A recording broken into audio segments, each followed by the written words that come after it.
അൻവർ കോൺഗ്രസിന് മാത്രമല്ല അയാൾക്ക് തന്നെ ഒരു പ്രശ്നമായി മാറിയെന്ന് CPIM general secretary MA Baby 24നോട്. അൻവറിന്റെ തൃണമൂലിനെ എങ്ങനെ UDF എടുക്കും? നിലമ്പൂർ തെരഞ്ഞെടുപ്പിൽ LDF വിജയിക്കുമെന്നും MA ബേബി പറഞ്ഞു. ഡോക്ടർ ശശി തരൂർ MPക്കെതിരായ പ്രചാരണത്തിലും CPIM general secretary MA Baby നിലപാട് വ്യക്തമാക്കി. മോദി സർക്കാരാണ് പ്രശ്നങ്ങൾ ഉണ്ടാക്കിയത്. വിദേശ പര്യടനത്തിന് പോകേണ്ട പ്രതിനിധികളെ പാർട്ടിയാണ് തീരുമാനിക്കേണ്ടത്.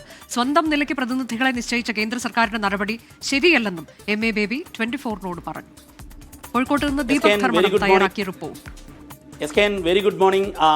നിലമ്പൂർ തെരഞ്ഞെടുപ്പിന്റെ ചൂടിലാണ് കേരള രാഷ്ട്രീയം. ഈ ഘട്ടത്തിൽ CPIMന്റെ ജനറൽ സെക്രട്ടറി MA ബേബി നമ്മളോടൊപ്പം ചേരുകയാണ്. മാത്രവുമല്ല, നിലമ്പൂർ LDFനെ സംബന്ധിച്ചിടത്തോളം വളരെ നിർണായകമായ ഒരു മണ്ഡലമാണ്. ഈ ഘട്ടത്തിലാണ് നമ്മളോടൊപ്പം MA ബേബി ചേരുന്നത്. സ്വാഗതം. ഏറ്റവും പ്രധാനപ്പെട്ട കാര്യം, നിലമ്പൂർ രാഷ്ട്രീയ പ്രാധാന്യമേറെയുള്ള മണ്ഡലമാണ്. പ്രത്യേകിച്ചും ഇടതുമുന്നണിയെ വെല്ലുവിളിച്ചുകൊണ്ട് അൻവർ പുറത്തേക്ക് പോയതിനു ശേഷം നടക്കുന്നൊരു തെരഞ്ഞെടുപ്പ്.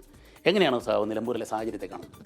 കേരളത്തിലെ ഓരോ അസംബ്ലി നിയോജകമണ്ഡലവും വളരെ പ്രധാനമാണ്. നിലമ്പൂരിൽ ഒരു പ്രത്യേക സാഹചര്യത്തിൽ ഈ ഉപതെരഞ്ഞെടുപ്പ് വന്നിരിക്കുന്നു എന്ന ഒരു സവിശേഷതയുണ്ട്. CPIMും ഇടതുപക്ഷ ജനാധിപത്യ മുന്നണിയും വളരെ നല്ല നിലയിൽ തയ്യാറെടുപ്പുകൾ നടത്തി കഴിഞ്ഞിട്ടുണ്ട്. മറ്റൊന്ന്, PV അൻവർ ഒരു വലിയ രീതിയിൽ സർക്കാരിനും CPIMനും ഇടതുമുന്നണിക്കും വെല്ലുവിളി ഉയർത്തിയിട്ടുണ്ട്. ഇപ്പോഴദ്ദേഹം ഏറ്റവും ഒടുവിൽ കോൺഗ്രസിന് വെല്ലുവിളിക്കുന്നു.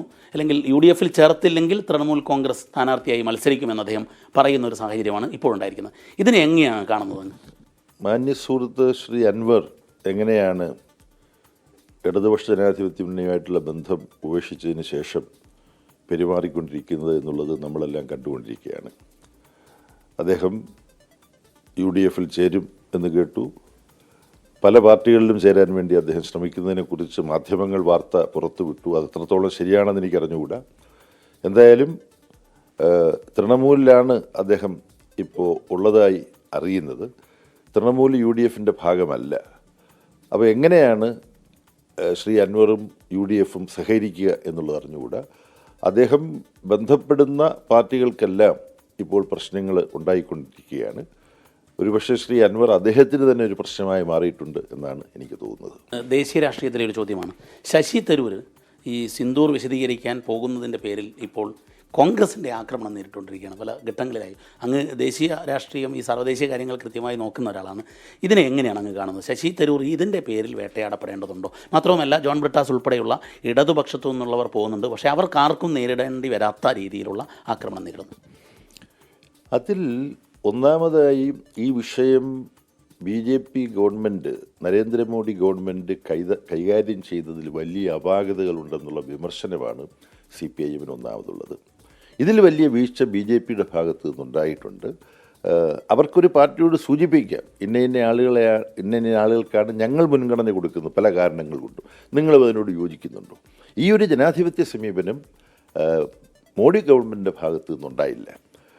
വിദേശ രാജ്യങ്ങളിൽ പോയി ഇന്ത്യയുടെ നിലപാടുകൾ വിശദീകരിക്കാനുള്ള ശശി തരൂരിൻ്റെ പ്രാപ്തിയെ ആരും ചോദ്യം ചെയ്യില്ല. കാര്യം അദ്ദേഹം പ്രഗത്ഭനായിട്ടുള്ള ഒരു ഇംഗ്ലീഷ് ഭാഷാ പാണ്ഡിത്യമുള്ള, ബഹുഭാഷാ പാണ്ഡിത്യമുള്ള ഒരു വ്യക്തിയാണ്. പക്ഷേ അദ്ദേഹത്തിൻ്റെ നിലപാടുകൾ എപ്പോഴും താൻ പ്രതിനിധാനം ചെയ്യുന്ന പാർട്ടിയുടെ നിലപാട് തന്നെയാണോ എന്നുള്ളൊരു ചോദ്യമുണ്ട്. ഒരു പാർട്ടി പ്രവർത്തിക്കുമ്പോൾ ആ പാർട്ടിയുടെ നിലപാട് വേണം പറയാൻ. അപ്പം അങ്ങനെയുള്ള ചില പ്രശ്നങ്ങൾ ശ്രീ ശശി തരൂരിനെ സംബന്ധിച്ചുകൊണ്ട് ഈ നിലമ്പൂർ ഉപതെരഞ്ഞെടുപ്പ് നടക്കുന്ന വേളയിൽ മലയാള പ്രേക്ഷകരോട്, നിലമ്പൂരിൽ ഉൾപ്പെടെയുള്ള വോട്ടർമാർ ഇത് കാണുകയാണ്, സഹാവന അഭ്യർത്ഥിക്കുകയാണ്.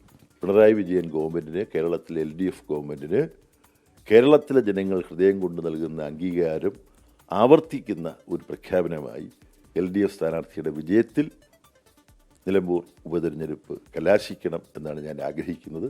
അതിനനുകൂലമായ അന്തരീക്ഷമാണ് നിലമ്പൂരിൽ ഇന്നുള്ളത്. നിലമ്പൂർ ഉപതെരഞ്ഞെടുപ്പിൻ്റെ LDF വിജയം ഒരു നാഴികക്കല്ലായി മാറും എന്നാണ് എൻ്റെ പ്രതീക്ഷ. Thank you. SKN വളരെ തിരക്കിനിടയിലാണ് ജനറൽ സെക്രട്ടറി നമ്മളോട് സംസാരിച്ചത്. തുടർ ഭരണത്തിൻ്റെ തുടർച്ചയ്ക്കുള്ള ഒരു അംഗീകാരമായി, അതിൻ്റെ ഒരു സൂചനയായി നിലമ്പൂർ ഉപതെരഞ്ഞെടുപ്പിലെ ഫലം മാറും, ഇടതുമുന്നണി വിജയിക്കും എന്ന് ഉറപ്പിച്ചു പറയുകയാണ് general secretary MA Baby. Cameraman Abhilash പള്ളിക്കരക്കൊപ്പം ദീപക് ധർമ്മടം, 24.